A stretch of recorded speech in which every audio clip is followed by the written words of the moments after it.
Before we get into the rest of the video, make sure you subscribe to Wrestling Hub and turn on all notifications to stay up to date with everything in the world of pro wrestling. Also, don't forget to follow us on Instagram at Wrestling Hub Official and follow us on Twitter at Wrestling_Hub.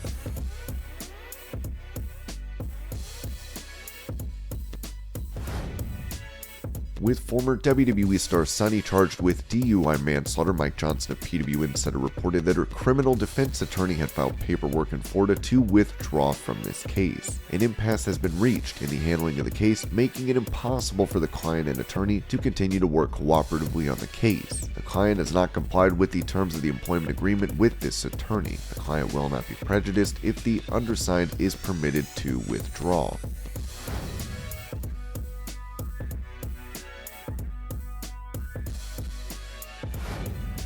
As Ronda Rousey is involved in a feud with Natalya, Jim Cornette said the former UFC champion seems to be disinterested. I would have to think that she paid little to no attention to wrestling training while she wasn't in the ring. I'm beginning to think that Ronda Rousey did this because she could. So when she became a megastar in the UFC and MMA world and got a chance to sign a contract to get a boatload of money and go to WWE, it probably was a big deal at first, but then she got over it. You can tell now that there's no interest. She doesn't look like she's having fun. She can't talk and can't do a promo that draws you into her personality, which is apparently negligible.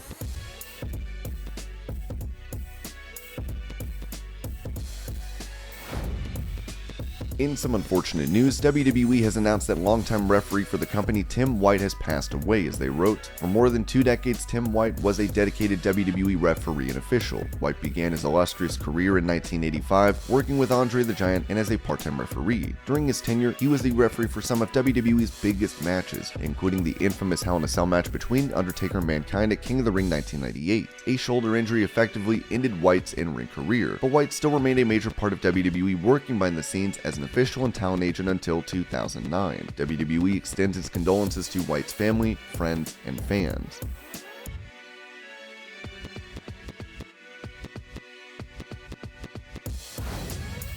With her recently returning to Raw with Miz to promote their reality show, Maryse spoke to KOIN6 about possibly returning to action. It's great being in the ring, and I always say never. I'm never going to be back in the ring, and have said that after WrestleMania with The Miz, that was 2016. Then I had a baby, I said nope, never. I think I'm done. 4 months later, I was back in the ring, then I had a second baby. We're really done. No, back in the ring again, so I can't at this point. I think I'll be back again. I always say I don't want to be back because I don't want to get hurt, because I have children, and it's hard to commit to this. This is an extreme sport. It's hard to commit to that, and you gotta go full on if you're going, so I love it. But it's almost like it's not sad in a way. I'm just trying to pull myself out.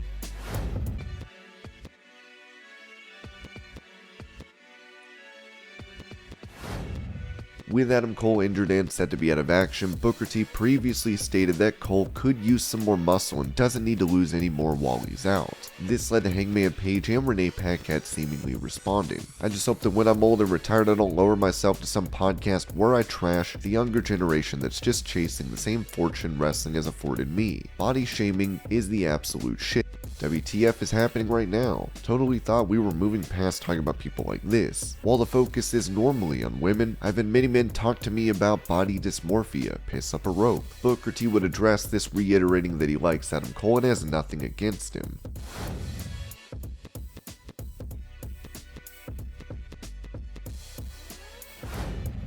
As Fightful reported that John Laurinaitis has been placed on administrative leave and head of creative Bruce Pritchard has taken on the role of interim head of talent relations, it has been said some talents are making their feelings known. Another said that they'd had multiple texts from talent stating that there is concern about Bruce handling both roles, because now if you want time off, you have to ask the person who effectively is your filter between creative and Vince McMahon. Of course, Laurinaitis had been named in the investigation for the Vince McMahon hush money scandal.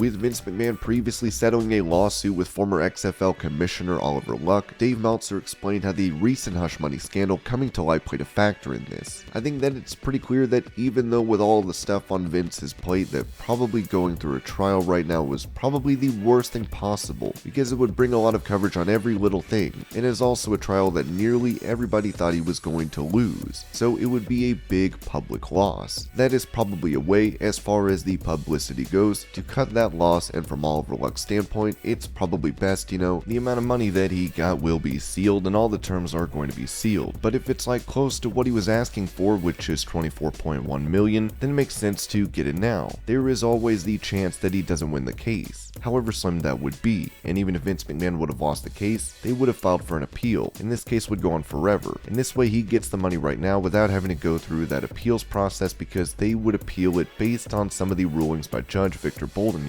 that threw out a lot of Vince's proposed defenses, or the reasons that he fired Luck, which, Bolden threw out all of them, but one is being not having any merit whatsoever. Obviously, the timing of it makes all the sense in the world, in the sense that, okay, this is not the time to have Vince go to court and, have another set of things come out on Vince. Whatever might come out in that case, and at the end, most likely a loss, this is probably from a Vince standpoint, it makes the most sense to settle. Before this happened, it was pretty adamant both sides weren't going to settle, but maybe right before the thing went to trial, maybe they would have settled at the end anyway, rather than go to court. So the case is closed. That's pretty much it for the case.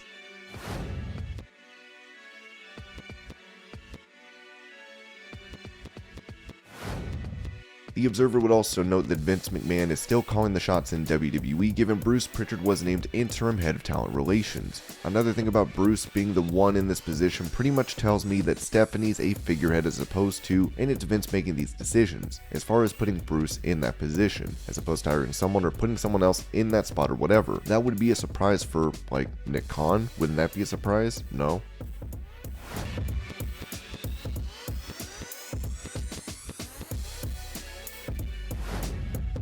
WWE Hall of Famer Hacksaw Jim Duggan also posted an update on his cancer battle with a video on Facebook. Hey folks, I was just in there brushing my teeth, getting ready for bed, feeling sorry for myself. It wasn't that long ago I had kidney cancer. I lost a kidney, and then just 3 years ago I had all the heart problems where I was in the ICU unit, ended up having an ablation. Then I had 2 other incidents where I was in the ICU unit. And then I get diagnosed with prostate cancer. They take out my prostate, and I still have to have radiation because the cancer's still in me. So I'm sitting there feeling a little sorry for myself. But then I look in the mirror, and the man in the mirror is looking back hard at me. And it's, Duggan, pull your head out, stand up straight, and God bless that you only have 6 more weeks of radiation. God bless that you only have 6 more weeks of radiation. Look around. Look around. You got a lot better than a lot of other people, God bless. So Hacksaw, pull your head out. And I'm going to do it. And folks, make sure you get your physicals. Save your life.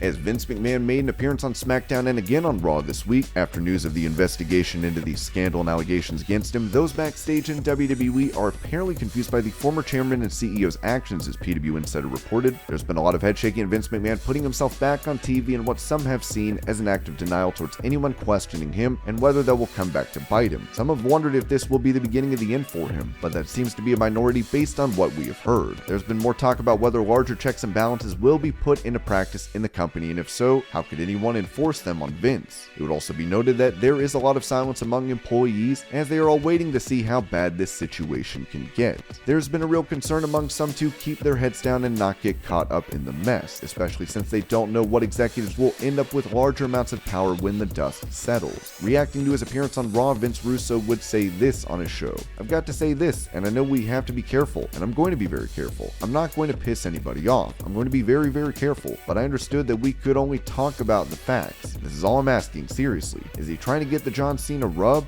Like, that was the only thing I took away from this. Is he actually trying to get a rub off of John Cena? That was the only thing I took away from it. Former WWE star Ryback had this to say about McMahon's Raw appearance. Look at the amount of changes that have taken place with the first week with WWE. An innocent company doesn't make moves like this, and there are going to be more with what they will uncover. Vince McMahon is paranoid, nervous on TV, and wobbly legs are more than being old.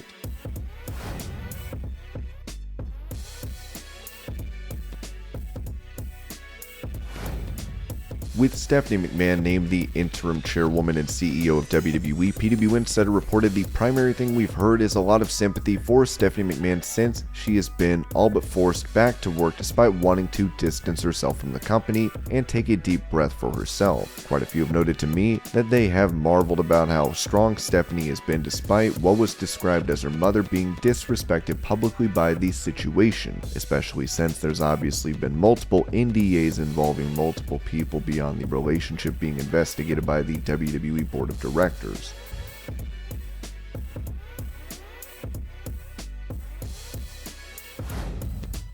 Talking to his wife on the sessions, AEW star Jon Moxley revealed what alcohol withdrawal symptoms caused him to check into rehab. Night sweats, crazy nightmares, my chemicals were all imbalanced, wacky mood swings. When I say it hasn't been easy, the not drinking part is easy. It's not like I have some desire to drink or no desire to drink. I can't even imagine drinking right now. The not drinking is easy. I wanted to stop drinking for a long time. I was trying to quit drinking for a long time, just dealing with all the after effects of what happens physically when your body goes through this crazy metamorphosis. Trying to recalibrate itself has not been easy, and I'm on national television while going through these problems, so it's in front of everybody. A lot of people in my position would have stayed in rehab a lot longer, stayed in hiding a lot longer. I was done 3 months later. The one therapist I had straight up told me to retire, start a wrestling school, train some kids. You know what the problem is. You gotta get out of there. I don't think it's that. I went in on Halloween night and was back on TV in January. It makes me a little self-conscious. Everyone's staring at me. Also, I kind of don't give a damn.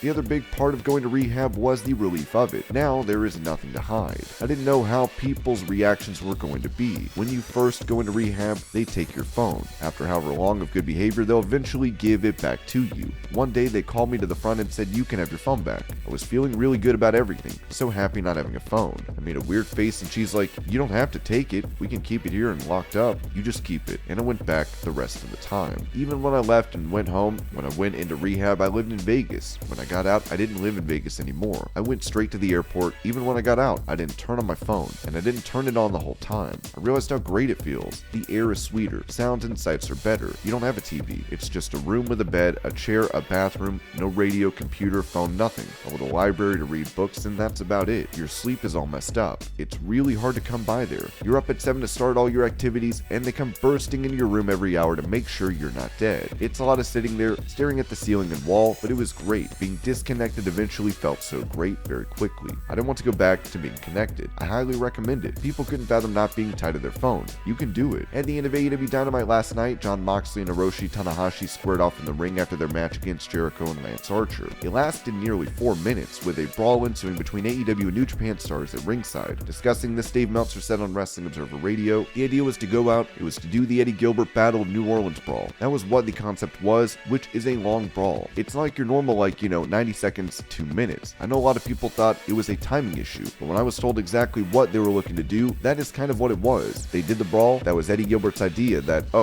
we always do brawls, but it goes a certain length of time. We're going to just brawl and brawl and brawl and brawl for a long period of time and people will remember it." And they did. It became a very memorable spot, so that's what this was based on. It was so weird though, because it's like this big brawl, and even the two key guys, and they're the two guys that are just, all their buddies are fighting, and they're just standing there not fighting, just looking at each other. Nobody got in the ring. The brawl was all around the ring. Suzuki was just using chairs and gotch pile drivers and just looking to kill people, and these two guys are just standing in the ring.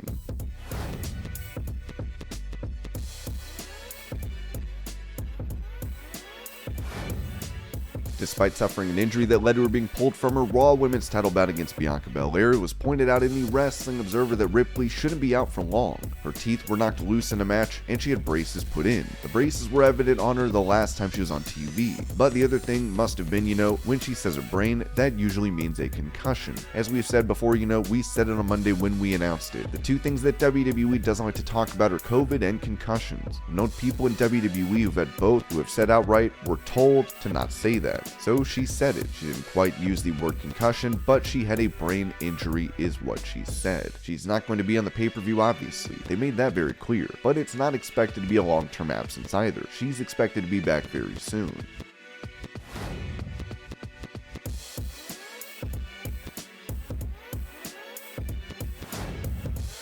Speaking about Triple H's return to his duties on NXT, it was said on Wrestling Observer Radio that the game has more power than ever. He was just there. He said that he was back. He didn't say what exactly that meant. I asked some people there, and they said that he just said things are happening, and he can't talk about them right now, but he's back. So that's basically it. Whatever it is will come out in the days to come, but nobody knew exactly what he meant by that. Was he back running NXT? Perhaps. Is he back with more power? Yes, he does seem to have more power now.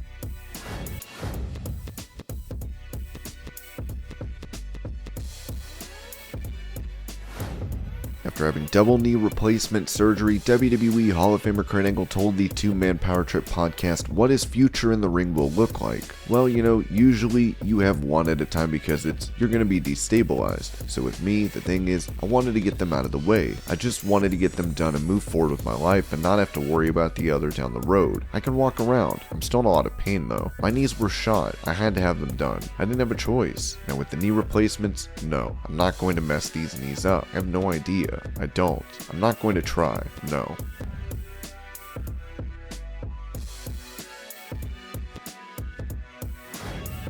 Talking about him being deserving of a Hall of Fame induction from WWE with Sportskeeda, former WWE champion Alberto Del Rio said, "People need to stop being stubborn or ignorant. And if you want to see the truth, it's out there. Not just said by me, but by the most important departments of investigation in the US that are telling you this man never did absolutely anything. It was just one person, horrible person affecting his life. That's it, leave him alone. So one day I'm going to be there. I would love to be there and walk into the scenario and just grab the microphone from the top, look at my dad, my mom, my beautiful children, my girlfriend, my family, and to finally put an end to this amazing career with my name out there in the stars with the legends of our sport. I know one day it will happen. Of course, the decision is not mine, and I know someday I will get my justice."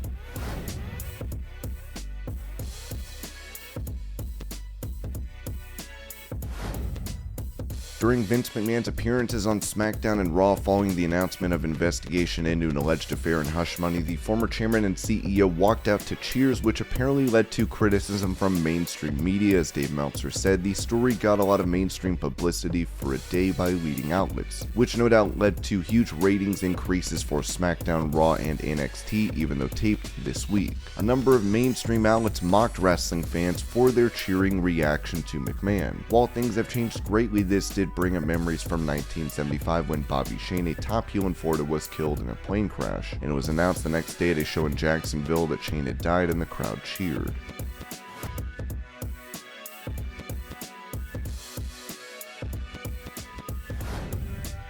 Given the scandal at WWE and Vince McMahon stepping down as chairman and CEO following an alleged affair with hush money, former WWE star Ryback has taken to Twitter to comment on the situation. Reminder, Vince McMahon is absolutely done with WWE. There will be others gone as well. Just wait until they start finding the really good shit, pal. I will personally piss and shit on your grave the first chance I get. Fuck you, Vince, you little bitch old man.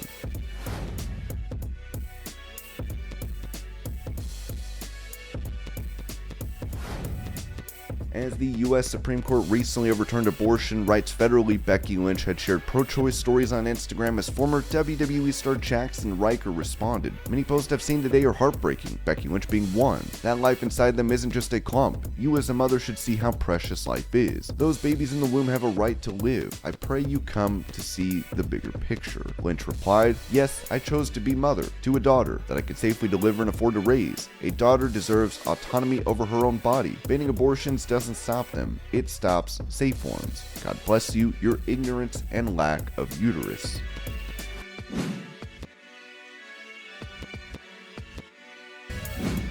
With Jeff Hardy arrested recently for DUI, AEW President Tony Khan said during a media call ahead of Forbidden Door that Jeff is on his last chance in the company. I'm really glad nobody got hurt, but what Jeff did going out and driving is different from the other thing, and I just don't like hearing the two compared, if that makes sense. I feel like it'd be remiss if I didn't give Jeff a lot of credit for now doing the right thing, and this is what we said. Jeff's got to do the right thing if he wants to stay with AEW because it's his last chance. With Hardy entering a treatment program following his suspension without pay, we hope for all the best to come.